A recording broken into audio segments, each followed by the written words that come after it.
అందరికీ నమస్కారం. ఈరోజు తెలంగాణ రాష్ట్రంలో ఎక్కడ చూసినా ఏ మార్పులో చూసినా రైతులు యూరియా కోసం కడుపు కాల్చుకొని ఉదయం నుండి సాయంత్రం దాకా ఒక బస్తా యూరియా కోసం ఈరోజు ప్రతి రైతు వేదిక దగ్గర లేకపోతే సహకార సంఘం అంతా కూడా కూర్చొని సందర్భం నిజంగా చాలా బాధేస్తుంది. ఎందుకంటే కేసీఆర్ గారు ఉన్నప్పుడు వర్షం చినుకులు పడితే చాలు రైతు బంద్ వేయాలి, వర్షం చినుకులు స్టార్ట్ అయితే చాలు యూరియా రెడీగా పెట్టుకునే వర్షం ఎండాకాలంలోనే ఒక 2 నెలల ముందు సీజన్ రాకముందే మాకంతా కూడా ప్రిపేర్ చేస్తుంది. ఎరువులు తెచ్చి పెట్టుకోండి, మీకు ఎంత పడుతుంది డిమాండ్ చూసుకోండి, ఎన్ని ఎకరాల వరి వేస్తున్నారు, ఎన్ని ఎకరాల మక్క వేస్తున్నారు, ఇదంతా లెక్క చూసుకోండి. ప్రతి రైతు వేదిక దగ్గర ఎన్ని ఎకరాలు ఉందని చూసుకొని లెక్క చూసుకొని రెడీగా పెట్టుకోండి ఎరువు అని చెప్తుంది మాకు యూరియా అంతా. కానీ ఇప్పుడు ఈ ప్రభుత్వం వచ్చిన తర్వాత కనీసం ఒక స్ట్రాటజీ, కనీసం గతంలో ఉన్న రైతు వేదిక దగ్గర ఉన్న అగ్రికల్చర్ ఆఫీసర్సే ఉన్నారు, వాళ్ళ దగ్గర కరెక్ట్గా డాటా ఉంది. ప్రతి రైతు వేదిక దగ్గర ఉన్న రైతు అగ్రికల్చర్ ఆఫీసర్స్ దగ్గర వాళ్ళ దగ్గర డాటా ఉంటుంది. ఎన్ని ఎకరాల వరి వేస్తారు, ఉదాహరణకు అందుకొని తీసుకుంటే ఎన్ని ఎకరాల వరి వేస్తారు, ఎన్ని ఎకరాల మేజ్ అంటే మొక్కజొన్న వేస్తారు అనేది క్లియర్గా ఉంది వాళ్ళ దగ్గర. ఆ డాటా తీసుకుంటే ఎన్ని సంచుల యూరియా కావాలనే తెలుస్తుంది. ఇప్పుడు ఒక కందుకూరు మండలం తీసుకుంటే 4000 బస్తాలు కావాలంట, బట్ వచ్చింది ఎంత 400 బస్తాలు. ఏమైపోతారు రైతులు? టైంకి ఎరువు లేకపోతే పంట కూడా రాదు. వాళ్ళు చెప్పేది అదే లేడీస్ అంతా 4-5 రోజులు డిలే అయితే మా పంట కూడా రాదు, తర్వాత మీరు 100 బస్తాలు ఇచ్చిన మాకు వేస్తాను. అది కలెక్టర్ గారితో కూడా మాట్లాడడం జరిగింది. ఎక్కడైనా ఎక్కువ ఉంటే కనీసం పంపించండి. మా సోదరుడు చెప్తున్నాడు, నిన్నగాక మొన్న నేను ప్రైవేట్ షాప్లో పోయి కొన్నాను 450 రూపాయలు పెట్టి ప్రైవేట్ షాప్లో పోయి కొనుక్కొచ్చుకున్నాను. మరి ఇక్కడ దొరికినప్పుడు వాళ్ళకి ఎట్లా దొరుకుతుంది? డాక్టరేట్లు అమ్ముతున్నారు. సెంట్రల్ గవర్నమెంట్ కానీ ఏం ఆడుతున్నారు?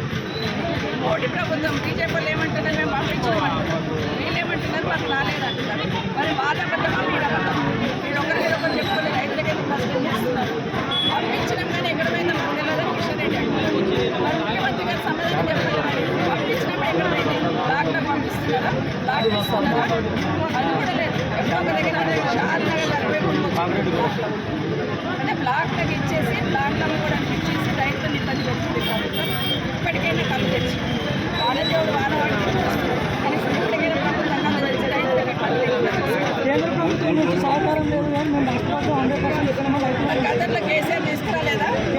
గతంలో కేసీఆర్ తీసుకురాలేదా? కేసీఆర్ ప్రభుత్వం ఉందా కేంద్రంలో? గతంలో ప్లానింగ్ లేదు, వీళ్ళకు ప్లానింగ్ లేక ఈ సమస్య వచ్చింది. గతంలో కేసీఆర్ అనుకూలమైన ప్రభుత్వం ఉందా? సెంట్రల్లో లేదు కదా. రైతుకి ప్రేమ కేసీఆర్ గారికి, రైతుకి ఎట్లా అందించాలని అనుకుంటే కేసీఆర్ గారికి, కాబట్టి రైతుకి ఏ ఇబ్బంది లేకుండా చూసుకున్నాడు. వీళ్ళకి అది లేదు కదా. ఒకవేళ రాకపోతే ఈరోజు వాళ్ళకి రైతులకు ఇవ్వకపోతే ఖచ్చితంగా కలెక్టర్ ఆఫీస్కి వెళ్ళాల్సి వస్తుంది. లేకపోతే రైతుల గురించి ధర్నా చేస్తారు, ఖచ్చితంగా ధర్నా చేయాలి. ఎందుకంటే వాళ్ళకి ఇప్పుడు కరెక్ట్ టైంకి ఇవ్వకపోతే రైతుల తర్వాత అవసరం లేదు. ఖచ్చితంగా కలెక్టర్ గారికి రిక్వెస్ట్ చేస్తున్నాము, ఇమీడియట్గా సప్లై చేయాలి. మహేశ్వరంలో కూడా ఈరోజు రైతులందరూ కూడా సహకార సంఘం సొసైటీ ఆఫీస్ దగ్గర కూర్చున్నారు. అక్కడ కూడా అట్లాగే 1000 మంది కూర్చొని ఇమీడియట్గా రైతులు సరఫరా చేయాలి. ఇప్పటికైనా ప్రభుత్వం వాళ్ళు చేసిన తప్పును ఒప్పుకోండి. ఒక అగ్రికల్చర్ మినిస్టర్ మాట్లాడుతున్నారు, ముఖ్యమంత్రికి బాధ్యత లేనట్టు. ముఖ్యమంత్రికి బాధ్యత లేదా? రైతులకు యూరియా అందినప్పుడు ముఖ్యమంత్రిగా మీకు బాధ్యత లేదా? సెంట్రల్ మినిస్టర్ గారేమో పంపించిన అంటున్నారు, మీరేమో రాలేదంటున్నారు. మరి మధ్యలో ఎక్కడ పోయింది? రైతులు ఎందుకు సఫర్ కావాలి?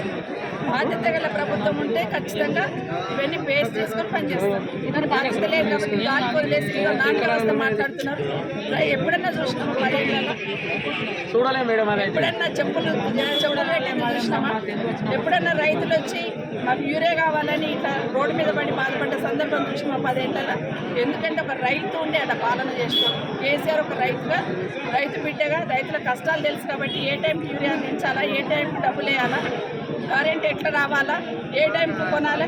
కరోనా వచ్చినప్పుడు రైతులు పంటలు పండించి రెడీగా ఉన్నారని అమ్ముకోవడానికి ఇబ్బంది అవుతుందని మమ్మల్ని అంటే కొనడానికి పొలాల దగ్గర పోయి రైతుల దగ్గర పంట కొనిచ్చిన సందర్భం కేసీఆర్ గారు కరోనా వచ్చినప్పుడు కంటికి రెప్పలా కాపాడుకున్నారు.